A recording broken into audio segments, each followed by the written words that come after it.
USA. So no democratic form of government can function effectively without the political parties. ഒരു democratic സിസ്റ്റത്തിൻ്റെ ഏറ്റവും അഭിവാജ്യമായ ഘടകമെന്ന് പറയുന്നത് എന്താ? പൊളിറ്റിക്കൽ പാർട്ടീസാണ്. ഒരു പൊളിറ്റിക്കൽ പാർട്ടീസ് ഇല്ല എങ്കിൽ ഒരു ജനാധിപത്യ ഗവൺമെൻറ്റിനും എന്ത് ചെയ്യാൻ കഴിയത്തില്ല? പ്രവർത്തിക്കാനായിട്ട് കഴിയത്തില്ല. It educates the electorate, mould public opinion from the government and implement promised policies and programmes. അപ്പോൾ പൊളിറ്റിക്കൽ പാർട്ടീസ് എന്ത് ചെയ്യുന്നു? They provide education to the electorates. Political education of masses is considered as one of the important function of political parties. കാരണം നമ്മൾ സാധാരണക്കാരായിട്ടുള്ള ആളുകൾ അവർക്കെന്താ political സിസ്റ്റത്തെക്കുറിച്ചോ അല്ലെങ്കിൽ political പ്രോസസ്സിനെ കുറിച്ചോ ഒരു അവയർനെസ് ഉണ്ടാവില്ല. അപ്പോൾ ആ സമയത്ത് എന്ത് ചെയ്യുന്നു? The political parties began to mobilise people by publishing pamphlets, letters, അങ്ങനെയുള്ള സ്റ്റിക്കേഴ്സ് അങ്ങനെയുള്ള കാര്യങ്ങൾ വഴി എന്ത് ചെയ്യുന്നു? ജനങ്ങളെ മൊബിലൈസ് ചെയ്യാൻ ശ്രമിക്കും പൊളിറ്റിക്കൽ പാർട്ടീസിന്. അപ്പോൾ ആ പൊളിറ്റിക്കൽ എഡ്യൂക്കേഷൻ ജനങ്ങൾക്ക് പ്രൊവൈഡ് ചെയ്യാൻ പൊളിറ്റിക്കൽ പാർട്ടീസിന് കഴിയും. അപ്പോൾ അത് നമ്മൾ പറഞ്ഞത് political parties educate the electorate and mould public opinion from the government. ഗവൺമെൻറ്റിൽ നിന്ന് എന്ത് ചെയ്യുന്നു? ഗവൺമെൻറ്റിന് വേണ്ടിയിട്ടുള്ളതും ഗവൺമെൻറ്റിൽ നിന്നുമായ പൊതുജന അഭിപ്രായം രൂപീകരിക്കുന്നു. And implement promised policies and programmes. അവർ നൽകിയ വാഗ്ദാനങ്ങൾ നയങ്ങളായിട്ടും പരിപാടികളായിട്ടും അവരെന്ത് ചെയ്യുന്നു? നടപ്പിലാക്കുകയും ചെയ്യും. So the framers of the US Constitution consider political parties are injurious to national interest because it encourages political division. പക്ഷേ അമേരിക്കയിലെ ഭരണഘടനാ നിർമ്മാതാക്കളും കണക്കാക്കിയത് പൊളിറ്റിക്കൽ പാർട്ടീസ് എല്ലായ്പ്പോഴും ദേശീയ താല്പര്യങ്ങൾക്ക് എതിരാണെന്നും ഇതിവിടെ പൊളിറ്റിക്കൽ ഡിവിഷൻ ഉണ്ടാക്കുന്നു എന്നായിരുന്നു ആരുടെ കാഴ്ചപ്പാട്? കോൺസ്റ്റിറ്റ്യൂഷൻ ഫ്രെയിമേഴ്സ്, അതായത് ജോർജ് വാഷിങ്ടൺ, തോമസ് ജെഫേഴ്സൺ ഇങ്ങനെയുള്ള ആളുകളുടെ കാഴ്ചപ്പാടാണ്. അവരാണ് അമേരിക്കയുടെ ഭരണഘടന എന്ത് ചെയ്ത് എഴുതിയുണ്ടാക്കുന്നതിന് മുൻകൈ എടുത്ത ആളുകൾ. But with few years after the beginning of the republic the party system appeared. പക്ഷേ USA എന്ന് പറയുന്ന രാജ്യം ഉണ്ടായി വളരെ കുറച്ചു കാലങ്ങളിൽ തന്നെ എന്ത് ചെയ്തു? പാർട്ടി സിസ്റ്റം അമേരിക്കയിൽ എസ്റ്റാബ്ലിഷ്ഡ് ആവുന്നു. In the first presidential election there was no party division. ആദ്യത്തെ പ്രസിഡന്റ് തെരഞ്ഞെടുപ്പിൽ എന്തില്ല? പാർട്ടി ഡിവിഷൻ ഇല്ലായിരുന്നു. ആദ്യത്തെ പ്രസിഡന്റ് ജോർജ് വാഷിങ്ടൺ.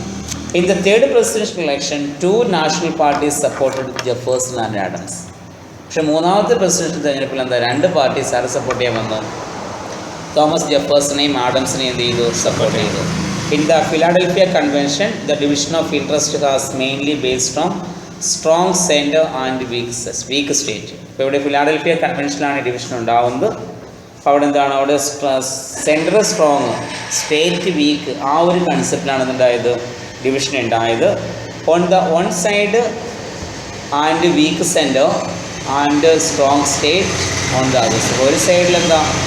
വീക്കായ സെൻറ്ററും മറു സൈഡിൽ എന്താ? സ്ട്രോങ് ആയ സ്റ്റേറ്റുകളും. So it came to be known as federalist and anti federalist. ഇപ്പോൾ സെൻറ്റർ വീക്കായപ്പോൾ അതെന്തായിട്ട് മാറി? ഫെഡറലിസ്റ്റുകളായി മാറി. സ്ട്രോങ് സ്റ്റേറ്റ് വന്നപ്പോൾ എന്തായി? ആൻറ്റി ഫെഡറലിസ്റ്റായിട്ട് മാറി. Later they received different names. പിന്നീട് അവരെന്ത് ചെയ്ത്? പല പേരുകൾ സ്വീകരിച്ചു. Now they are known as Democratic party and Republic. പിന്നെ ബ്രിട്ടനിലെ സോറി അമേരിക്കയിലെ ഏറ്റവും പ്രധാനപ്പെട്ട 2 പാർട്ടീസാണ് ഏതാ? ഡെമോക്രാറ്റിക് പാർട്ടിയും റിപ്പബ്ലിക്കൻ പാർട്ടിയും.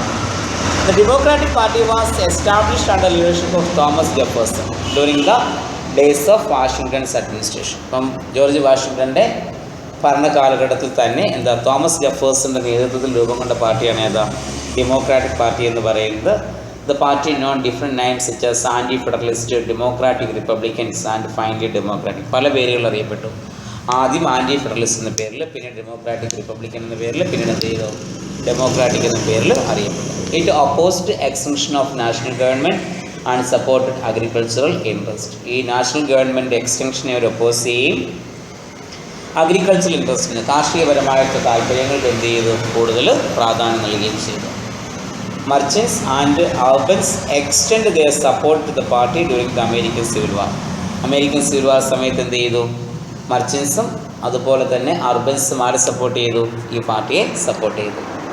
In international affairs, the Democratic Party follows a favorable attitude towards the third world countries. അന്തർദേശീയ മേഖലകളിൽ ഈ ഡെമോക്രാറ്റിക് പാർട്ടി ഒരു തേർഡ് വേൾഡ് കൺട്രീസിന് അനുയോജ്യമായിട്ടുള്ള ഒരു നിലപാടാണ് എന്ത് ചെയ്തത്, സ്വീകരിച്ചത്. ഇതിനകത്തുണ്ടായ ഏറ്റവും ഫേമസ് ആയിട്ടുള്ള അമേരിക്കൻ പ്രസിഡൻ്റാണ് ആര്?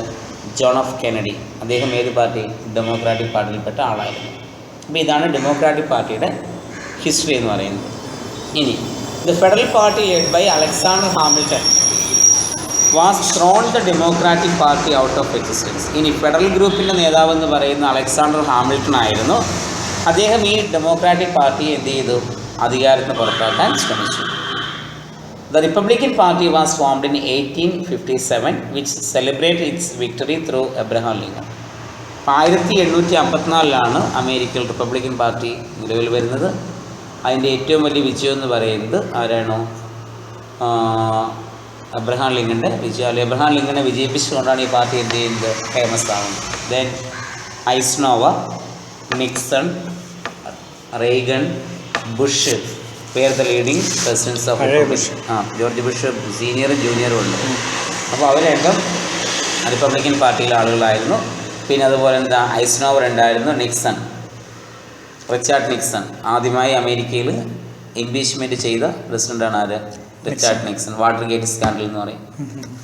പിന്നെ റെയ്ഗൻ ഉണ്ടായിരുന്നു, റെയ്ഗൺ, പിന്നെ George Bush. He stood for liberal interpretation of the constitution. ഭരണഘടനയുടെ എന്താ, ലിബറൽ ഇൻ്റർപ്രിട്ടേഷന് വേണ്ടിയിട്ടും പ്രൊട്ടക്റ്റീവ് ടാരിഫിന് വേണ്ടിയിട്ടും then liberal pension and internal stability, ആഭ്യന്തരമായ സുരക്ഷിതത്തിന് വേണ്ടി എന്ത് ചെയ്തിട്ടുണ്ട്. The organisational structure of the party is federal in character.